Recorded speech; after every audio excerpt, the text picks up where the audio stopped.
Is sprayer clean out something that's on your to-do list? Is it something you're actually doing diligently? That's what we're talking about, sprayer clean out, in this episode of Extreme Ag's Cutting the Curve.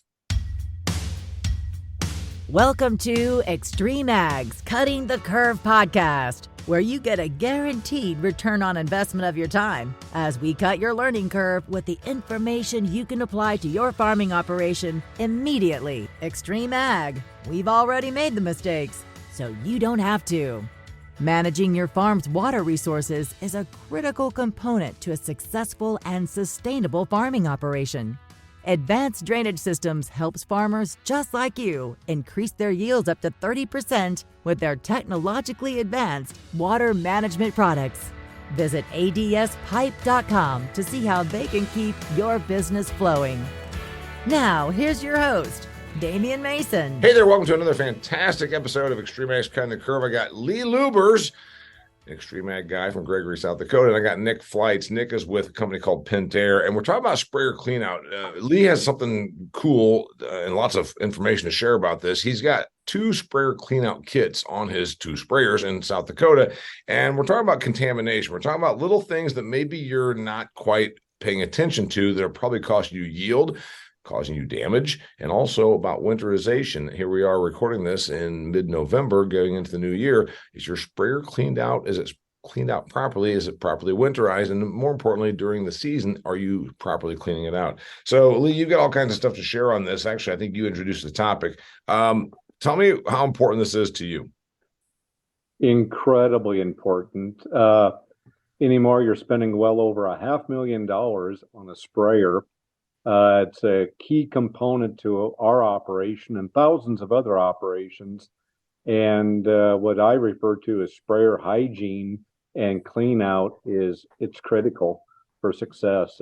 It's something you cannot ignore. So you've got this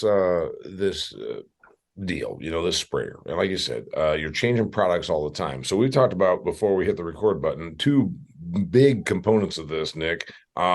It's the during the season time, but switching between products. And you even said, you hypothesized, if you shall, you said, I've wondered what the yield drag is when you're switching between products. And does it kill stuff? No, but is there a contamination that is so slight that people don't realize that just grabbed me 3 bushels off my potential yield?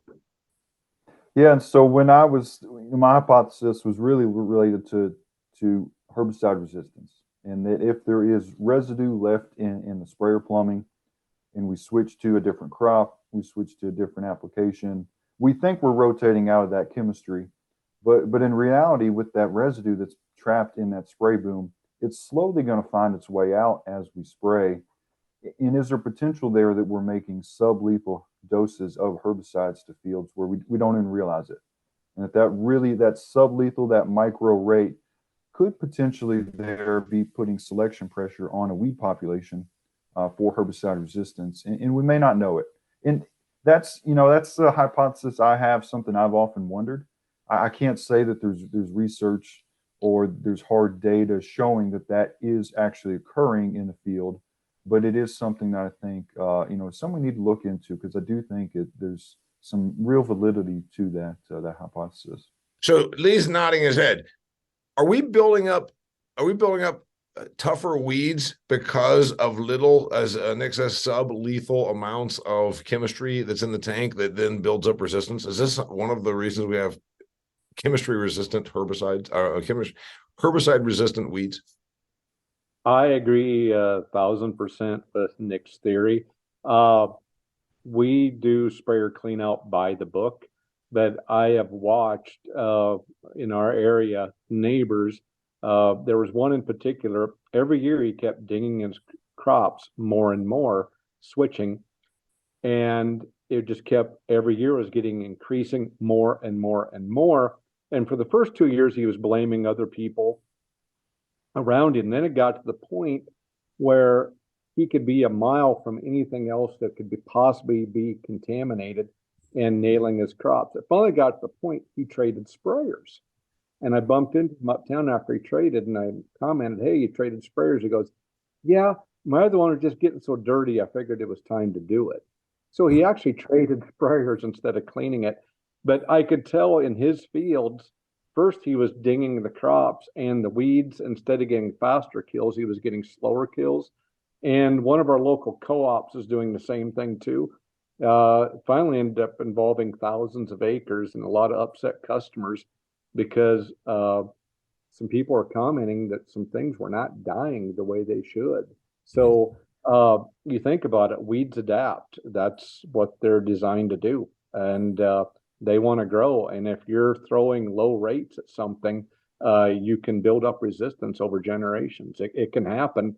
And if you take someone who's going year after year after year doing this, I think you're on the path to resistance. Yeah, we can talk.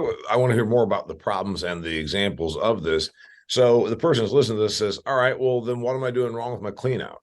And I think there's probably a little bit more than just, okay, every farmstead has a place over in a corner of the barnyard where you fill the thing up and you let it bleed out with water. That's not getting the job done. I think is what I'm hearing here. So tell me what I need to know about getting my sprayer properly cleaned out, Nick. Well, I think one of the first things goes back to the sprayer plumbing. And historically, our sprayer, the plumbing, they've left a length of pipe past the last nozzle body at each section. And that's an area where product just dead ends and it can build up and get trapped over time. And it's hard to get it out once it gets past there. So if you've got sprayer plumbing that has a dead end section past nozzle bodies, I would recommend trying to remove that and get the last nozzle body right there at the end of the boom plumbing. That's going to reduce that dead end space where stuff just deadheads and gets stuck. And that's going to help get product out of the boom where it doesn't build up. So and by the way, I want to point this out that first off, you wonder why they're made that way. Why is there an extra 18 inches of pipe after the last nozzle? I don't know because I'm not in the manufacturing business of machinery. But also the person that's saying, Nick, it's 18 inches of pipe on both ends of my boom past the sprayer, and it's a 1,000-gallon tank. You're talking about a couple of quarts of product in there. It doesn't seem like it should matter. You can pack a lot of, atrazine or dry flowable, wettable powder products like that. A lot of our pre-emerged herbicides or dry products that we dissolve in suspension. You can pack a lot of that into the ends of those booms. And, once it starts to build up, it just kind of compounds on itself. And it's going to inch closer and closer to that last nozzle and build up more and more as you continue spraying with those products. So is it a huge, game-ending deal? No, but we're really about trying to increase our efficiency, our precision, do all these things. And so small gains and small changes can really add up over time when we're trying to be more precise and more efficient. So is it a huge deal? No, but is it a problematic issue? Yes, it is. And I believe that correcting it can really, bring some nice benefits and gains in productivity and efficiency. All right, sprayer plumbing is number one on sprayer cleanout. Lee, you take number two, whatever you think. The most important thing about getting product out of there. How do you go about tell me the fundamental part of you're going to clean out a sprayer here at the end of this week. What do you think about? He says sprayer plumbing. You can't change. Well, you can change that, but assuming your sprayer plumbing is correct, then what? Well, I'll answer number two, but I'd like to elaborate more on number one that leads into it. 10 years ago, 15 years ago, we're using a lot of high volume products. Now, as we're bringing the rates down from a half gallon down to 4 ounces or a tenth of an ounce, it's gotten more into clay-based and dry flowables, which that's where these problems can happen. And then those dead spots that we call them in our boom. And even in the end, when you're circulating in the pressure, even if it's sitting there, just the flow of the water in that system is going to just pull a little bit out and kick it back into the system. And we're working with different products than we used to.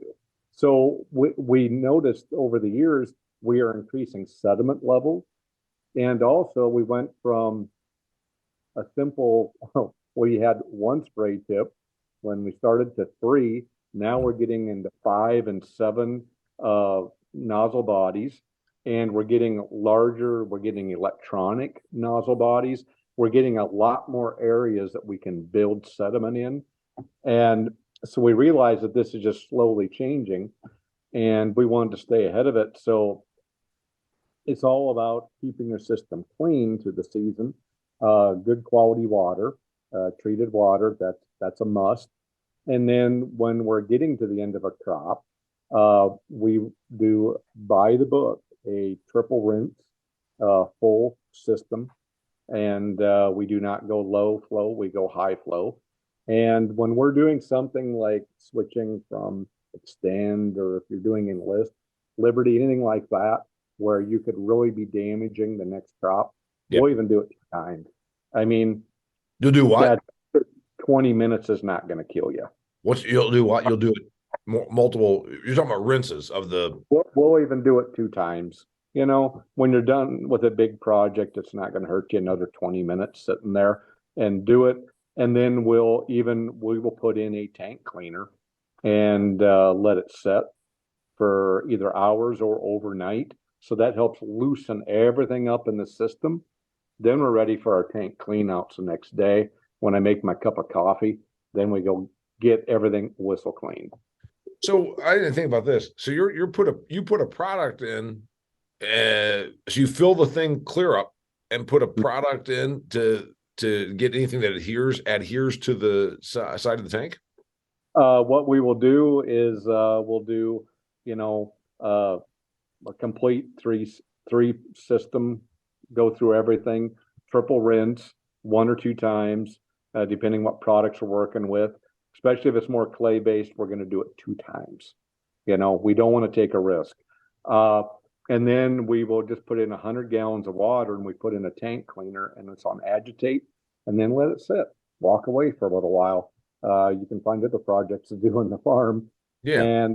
And then we come back, and then that has went, and it's gotten to every little place in the sprayer with that cleaner that's helping loosen everything up and getting those insolubles back to soluble, so we can go and put it out the kit with the clean out kit. Nick, I'll admit here, you and I met a couple of years ago. We've been in fields at 10 o'clock at night. We've got some history here. I thought you were a little bit of a sprayer geek when I met you. I'm like, good God, this is overkill. This is too much. And now I'm kind of hearing like, no, this stuff matters. This stuff matters. So, admittedly, I'm fessing up here. When I first met you, I thought you were a sprayer geek. You got to be, because this stuff has real ramifications. Yeah, sprayers are one of the most used implements on the farm. If not the most used nowadays. They're used throughout the season, and there's more technology built into them, more features and benefits that can be unlocked. So you're not offended me calling me a sprayer geek. I'll accept that, but I think it's good to have some of us around to really understand everything that's going on and get the most efficiency we can out of sprayers.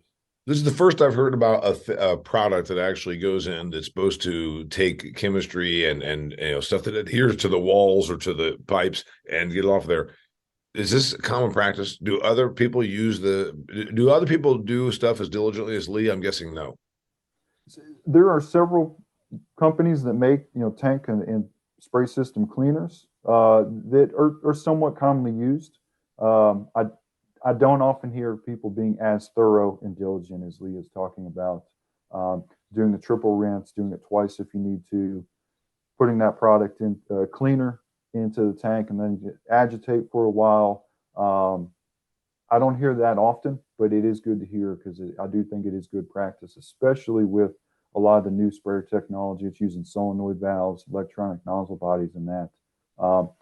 Adopting those practices is going to prevent performance issues and clean out issues when you go to spray. So it's really going to pay dividends in the end, in my opinion. What about Lee? What about the person you talked about? The ding, because the person that's listening to this says, I don't know, that's a lot of messing around. I'm not sure it really matters. These products are so good, it doesn't matter. You've got several examples of like, no, I think it really matters. Like, tell me about a real cost. Why do you want to risk damaging hundreds or even thousands of acres of your own crop and taking away the efficacy of your products? You want to maximize what you're putting on. Let's just say the next thing you go do is fungicide, and but with contamination, you've taken 30-40% out of your efficacy, or you switch chemicals and you do the same thing. You're not only losing yield, you're really wasting money in what you're putting on next. Right. And what you described there, you said, okay, well, I don't have time for that. Well, first off, you can overnight it. And you said that. So the other trick that you do is you overnight it, use a sprayer clean out product. What about that plumbing thing that Nick talked about? Did you reconfigure your sprayer so there's not some dead end where residue builds up? Well, like Nick elaborated on, we're getting so much more electronic and solenoids. It used to be everything was a mechanical valve that you did. Now it's push button, and there's so many more places where you can get potential dead spots or material to adhere to. And so one of my first conversations with Nick is when he talked about his sprayer cleanout kit, his boom kit. And I'm like, oh man, this could be awesome. And it has been. It's been huge for us. Nick, when I think about the sprayer clean out and the contamination, that's one thing. And then let's talk about winterization. So the importance of doing this going into winter, because there's the angle like, I'm done. I'm ready to put my feet up. It's been a long season. It's drained.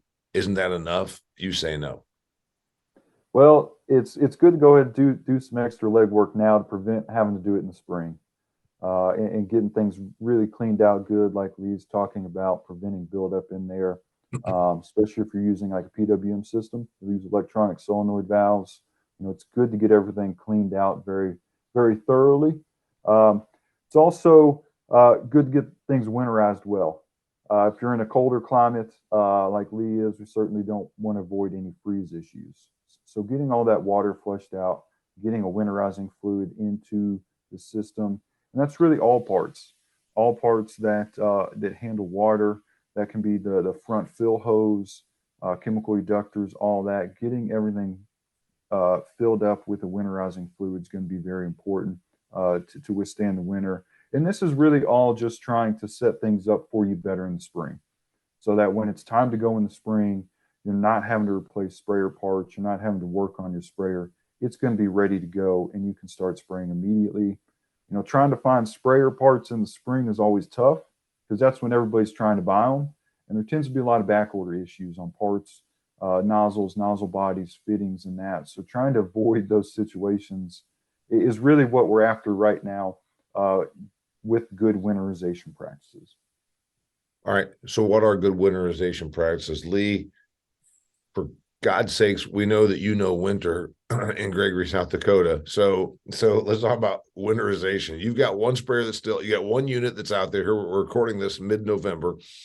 You got one unit still out crossing some acres.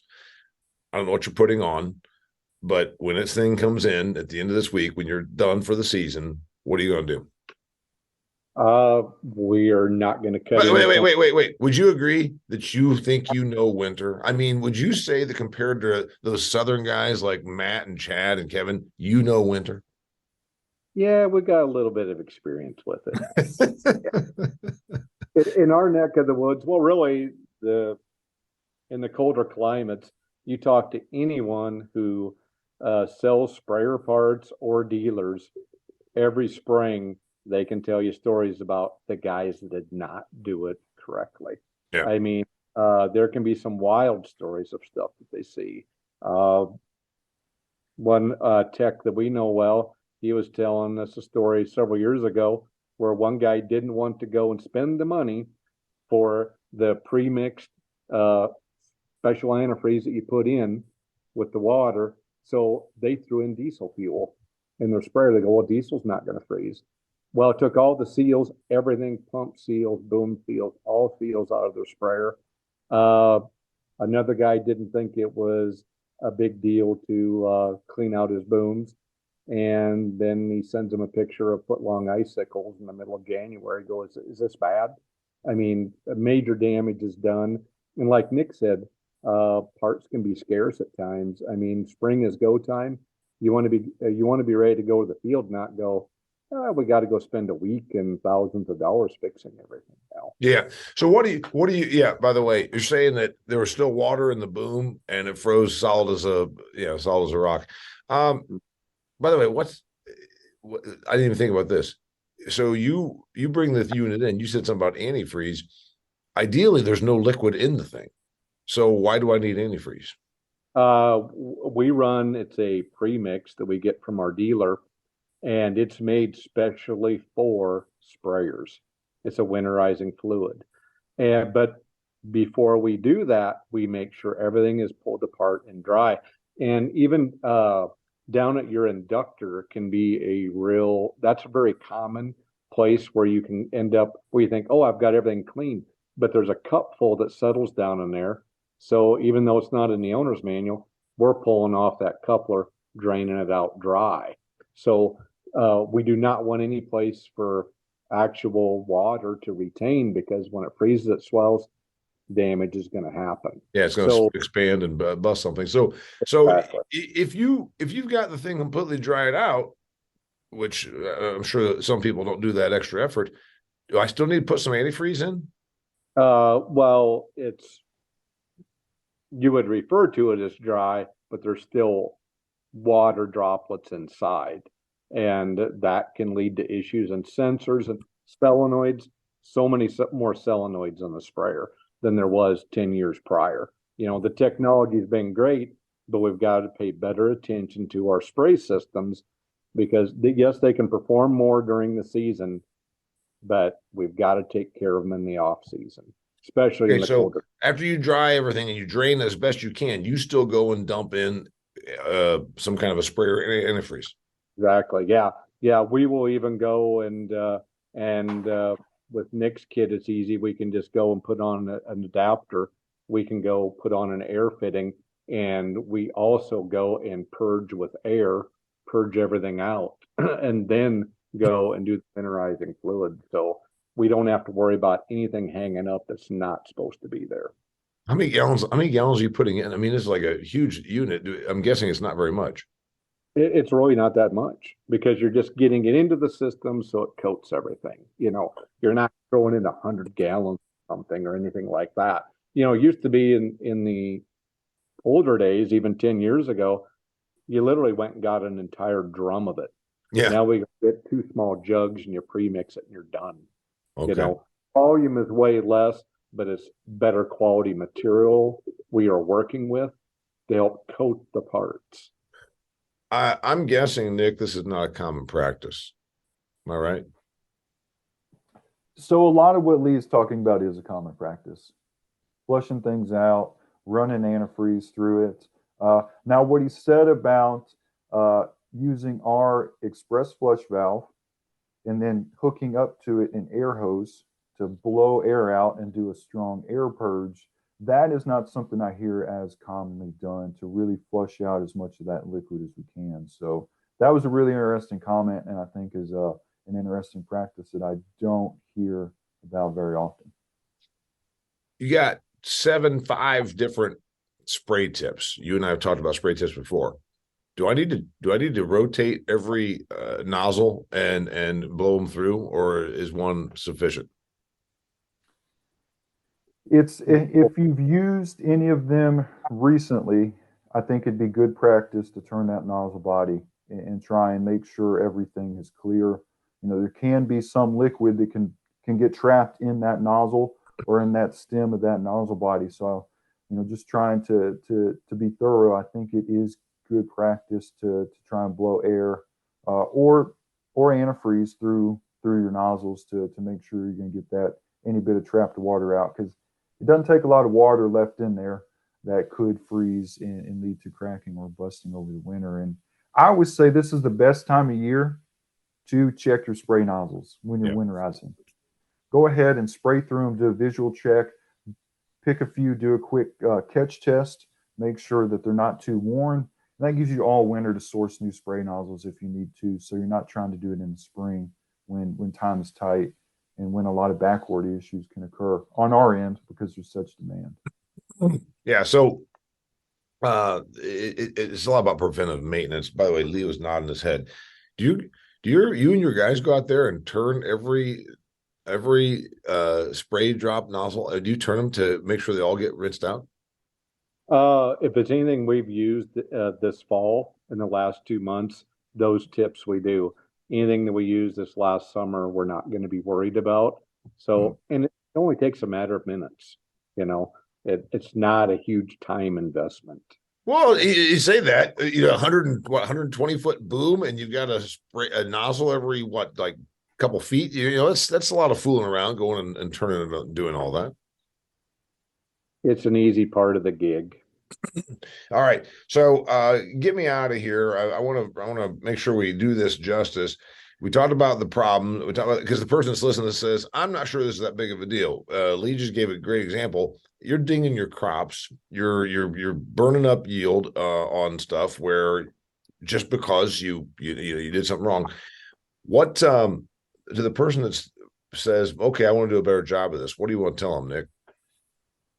So I'd recommend, and Lee's mentioned it with the clean out kit. From us, it's called the Express Flush Valve. A lot of people may be familiar with the Express End Cap, and that has been a product that's been on the market for several years. Some OEMs like AGCO, Equipment Technologies with the Apache sprayer, some of them have it as a standard option on their sprayer, the Express End Cap. That removes that dead end space we talked about earlier. It puts the last nozzle body right at the end of the boom section. And that had a clean out plug you could take off. So you could openly access the end of the boom. You could pull that plug. You could really do a heavy flush and clean everything out very quickly and easily. But the plug you took out of the end wasn't always easy to get in and out. You had to have tools. You had to have a bucket to keep them. So what we did is we created a stainless steel quarter turn ball valve. And this is what Lee's using on his sprayer. It's called the Express Flush Valve. It fits right on the end of the spray boom. So now if you want to open up the ends of your spray boom to flush them out and clean them out, all you have to do is flip that quarter turn ball valve open on each end of your boom. And it's going to save you, Lee can talk about his experience with time savings, but it's going to save you a lot of time and hassle. You don't need any tools or anything. It's really going to enable you to do a better job of cleaning your sprayer out, because you're more likely to do it more often, more thorough, if it's going to take less time and hassle. So, from my perspective on the plumbing side, the hardware side, that's something I'd really look into to save time, save hassle, and gain efficiency. Lee, the person that's listening to this, we all know that it's like, this guy's a little bit anal retentive. This guy's overdone. I don't think it's that big of a deal. What's your response to that? Well, it's all about getting acres per day. Yeah, we know that. We have 2 sprayers in our operation, but we also want to maximize what we're doing with our sprayers. And sprayer clean out, winterizing, doing things the way you need to do it, that is low-hanging fruit when it comes to ROI. That is easy money. It pays you big time for the time that you invest. And Nick's clean out kits have been huge, because sometimes we're spending up to 2 hours pulling apart nozzle bodies, cleaning out the stuff from clay-based herbicides. And with his kit, now we eliminated that 2-hour step. And we do that multiple times a year. Yeah, I think that's, the obvious objection or excuse is going to be, I don't have time. We got a lot of acres to cover. And you've systematically said, okay, you're talking about 20 minutes. You're talking about an hour. You're talking about just doing something overnight. It's not, there's no excuse, I guess. There are excuses, but there's really no excuse is what I'm hearing. That's how we feel on it. You get paid big time to do it this way. Yeah, and also you're covering so many acres with this thing, and if what you don't do costs you a bushel, and you throw that bushel on every acre, all of a sudden it's like, wait a minute, you're talking about you didn't have an hour to go ahead and do this, right? It seems like maybe that's the answer, right? Absolutely. Nick, Flights, company Pentair, a self-admitted sprayer geek, Lee Lubers, one of my favorite guys to ever record with. I got to tell you, probably two of my favorite episodes I've ever recorded. And I've been doing this now. We've got more than 200 of these episodes out there. We talked about earthworms. If you are just sitting around this winter, I encourage you, go back and find the episodes I've recorded about he and Terry, his brother, starting out. And then the other one is about the value of earthworms and how he made the switch to no-till. Two of my favorite episodes ever recorded. There's hundreds of episodes like this. It's called Cutting the Curve. It's at extremeag.farm. If it's the first time you've ever viewed it, I encourage you to go and check out. It's like a library of information you can use. It's all free. If you want to take your learning to the next level, you can become an Extreme Ag member for $750 a year. That's it, $750 a year. You'll get direct access to guys like Lee. Hey, I want to go a little more in depth on this. I have a question about sprayer stuff. I want to find out more. You can do a question and answer session if you're a member of Extreme Ag. You also get exclusive content and you get benefits from our sponsors. Awesome stuff. Become a member of Extreme Ag if you are not already. But if you don't want to, you want to dip your toe in, just go ahead and check out all the great stuff at extremeag.farm. Also follow us on Facebook and on Twitter, extremeag.farm, and find all of our hookups there. Till next time, I'm Damian Mason. Thanks for being here. Awesome discussion. Thanks, Lee. Thanks, Nick. Out of here. That's a wrap for this episode of Cutting the Curve, but there's plenty more. Check out extremeag.farm, where you can find past episodes, instructional videos, and articles to help you squeeze more profit out of your farm. Cutting the Curve is brought to you by Advanced Drainage Systems, the leader in agriculture water management solutions.